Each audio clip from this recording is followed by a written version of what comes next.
Well, hi, everybody. It's such a pleasure to be with you virtually today at the Geodesign Summit. I certainly wish that we could be in person in Redlands and having this conversation, but hey, I'll take it to be able to talk to you, the experts in geodesign, about resilience and what that means for us in public safety, the world that I live and breathe every day, and how we need this partnership, both from you understanding how we plan better infrastructure, mitigation projects to reduce the risk, to build the resilience we need across all of our communities at various scales.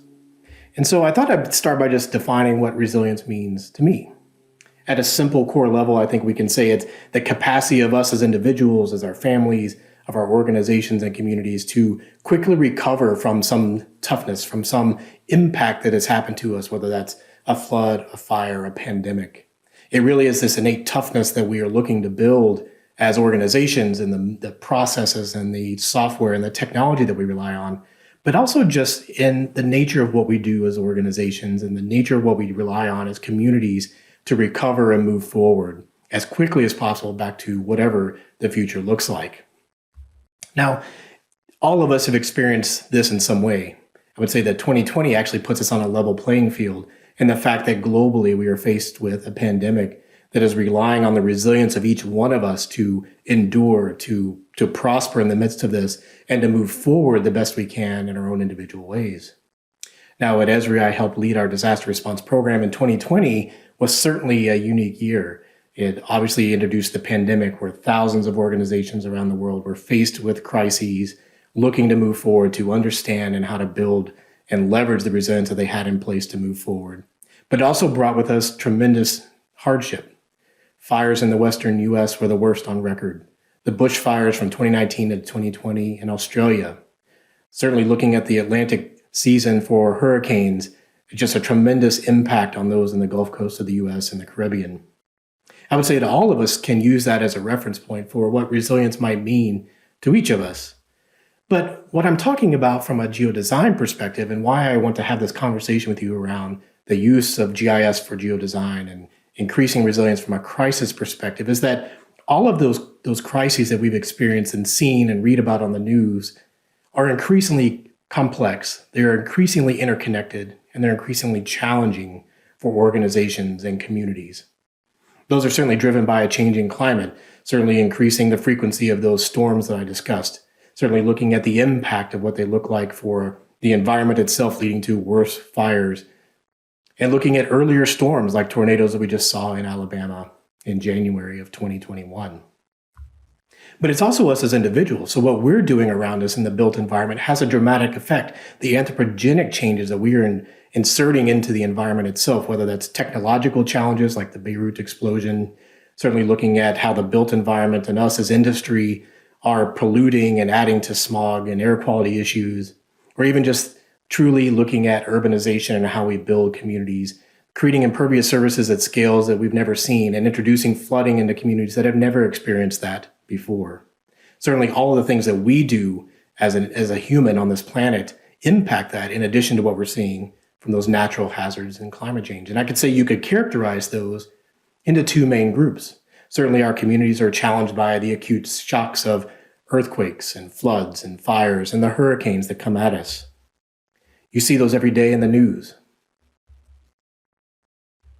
But we're also increasingly challenged by chronic stressors, those things that are long-lasting, slow-moving disasters, if you will, that exist underneath the surface of many communities, whether that's looking at crime rates and violence or looking at how movement of people in and out of communities is changing both the built environment and requirements for that, and also looking at demographic shifts and the underlying inequalities that may arise for access to transportation. That all stems back to the fact that if we look at homelessness, if we look at aging infrastructure, we look at stressing our environment, leading to food insecurity and access to water, all of those have become much more increasingly systematic. The risk of each one of these hazards is increasingly systematic. I would say that it requires us to look beyond the hazard that we're used to seeing in front of us, not just focusing on the earthquake risk, the flood risk, or even looking at a built environment and looking at aging infrastructure and how to replace a specific piece, but truly starting to look across all of those hazards to understand the integrated nature of risk in front of us. It's certainly, we see that manifested in current contexts that we've talked about, whether that's looking at the growing population, the people movement around us, the built environment that's changing, how those then get impacted by those stressors, the slow moving things like climate change. And certainly then there are those tipping points like earthquakes and floods and fires that eventually can catapult us into systemic failure, whether that leads to destabilization of currencies or even political unrest. This is the ability we have in front of us now to start to change the conversation, to adapt, to evolve our thinking to more of a systemic approach to understanding risk, to build the resilience we need to whatever crisis may be coming next. So I think maybe a better way to define this, other than my simple opening, is to go a bit deeper, to look at both the chronic stresses that are out there as well as those acute shocks and understand what resilience means. And I love the way that the Rockefeller Foundation defined it as part of their 100 Resilient Cities program years ago. I still think it holds true today. And it just says resilience is the capacity of individuals, my family, myself, of our communities together, institutions, businesses, and the systems that we rely on to survive, adapt, and grow no matter what types of chronic stressors or acute shocks they experience. It leans on that toughness that I talked about earlier, but it requires us to change the perspective, to drive towards an understanding of how we truly understand systematic risk, to look at all the interdependencies, and what better reason to look at GIS than that. So how would we move forward? What am I asking of you, and how do we see GIS playing a role in this idea of building resilience for crises response? Well, I would say that there are 4 key steps that GIS provides that evolves our thinking beyond just response to what's in front of us, but truly allows us to step back, to build a better future, and to move forward.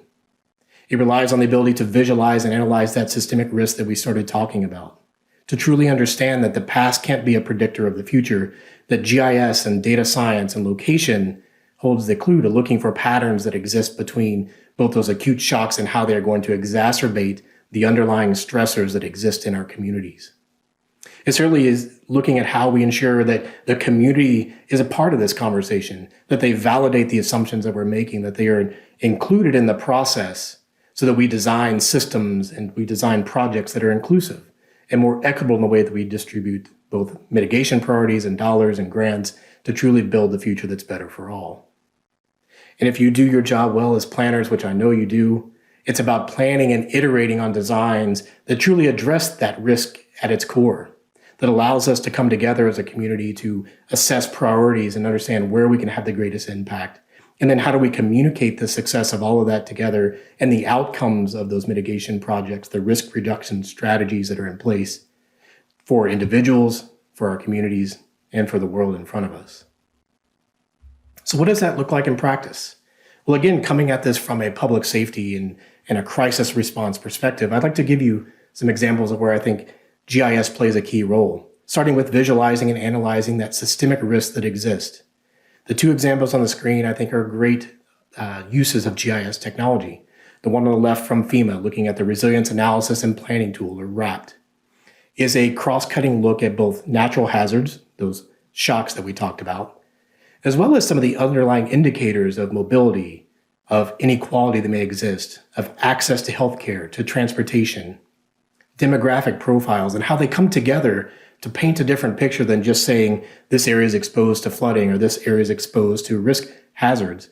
They truly are looking at how people and the built environment and the natural hazards all around us come together. You see that playing out here in the pop-up, looking at one of the counties near where I live in Texas, looking at the percentage of population over 65 or who have a disability, who are unemployed, who don't have insurance to rely on that helps them recover individually as families should one of those shocks happen. And if you look in the bottom right, looking at the British Red Cross, coming back to the COVID-19 pandemic for a minute, another great example of looking at vulnerability indices that starts to dig into the population to understand at a deeper level more than just a hazard exists, but what it might mean for the people that we're working to serve. The vulnerabilities that exist so we can design projects that address those vulnerabilities at a deeper level and truly move us forward in a resilient fashion. If we look at the idea of inclusivity, so how do we validate our assumptions of data? I love this example from the Philippines Red Cross working at a national level, driving it down to the local level. It started with the idea that we certainly know where hazards exist for flooding, for tsunami risk, for earthquake risk. But what did the community actually experience in the middle of those hazards? Well, by being inclusive and inviting them to the table, they actually sent out teams into these communities, allowing the individuals to assess what flood risk looks like to them. They know that in that past event that building flooded, that street was closed, that this continually happens over and over again. Feeding that data back into the plan so that it allows us to better understand locally what's happening and what are priorities to that community that may be impacted by the tsunami, by the flood, by the hurricane that may be coming their direction. That changes the assumptions. It changes the way we plan. It drives it to a local level and includes the people that are most impacted at the end of the day. And certainly then taking your design and planning backgrounds and putting that to use, all of that data coming together to drive an understanding of risk-informed designs. That means we can look at mitigation projects and look at variations of different plans and how we can adapt our communities in the face of the risk they face.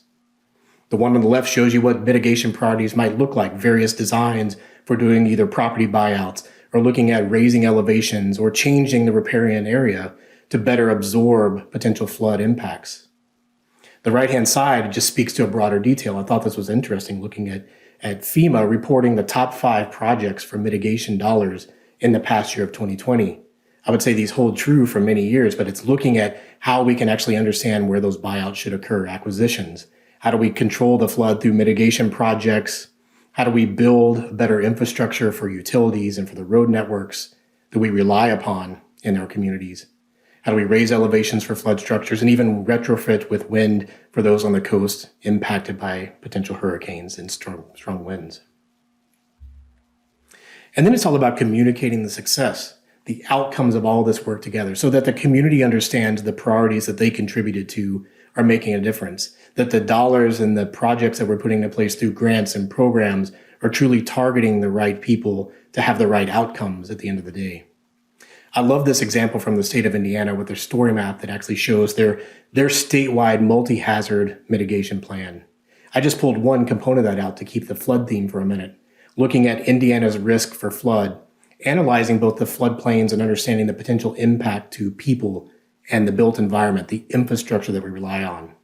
And what that resulted in is looking at the top right, where you see Riverfront Fort Wayne, a project that was proposed, allowing inclusive feedback to say, what do you think about this project? And then designing a waterfront on the right that allows for the community to take advantage of that, but also is resilient to the floods that occur quite often. By buying out property, by redesigning, by developing an area to absorb that, the community benefits, the risk is reduced, and the outcomes are better for all. So I just want to leave you with this, that you as geodesign experts truly hold the key.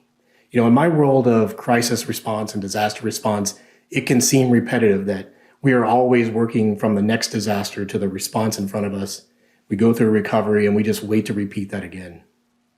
I would say that for us to be resilient, we have to break that cycle. We have to evolve beyond the response in front of us to the flood, to the fire, to get through recovery and to learn, to take the lessons that we've experienced to understand how we need to mitigate that risk in the future and then take over and design the built environment to change around us, to look to the future based on this integrated systemic risk that is around us for the people we serve and the places we live, to truly design projects that allow us to then focus on preparedness activities that both increase personal resilience in a community, but also long-term increase that organically. This is how we adapt and evolve and become resilient, breaking that cycle from response, recovery, repeat, to focus outside of that response phase where we can have a true difference in the planning and design in front of us. All of what I've just said, I think, truly paints a picture that the future in front of us is uncertain.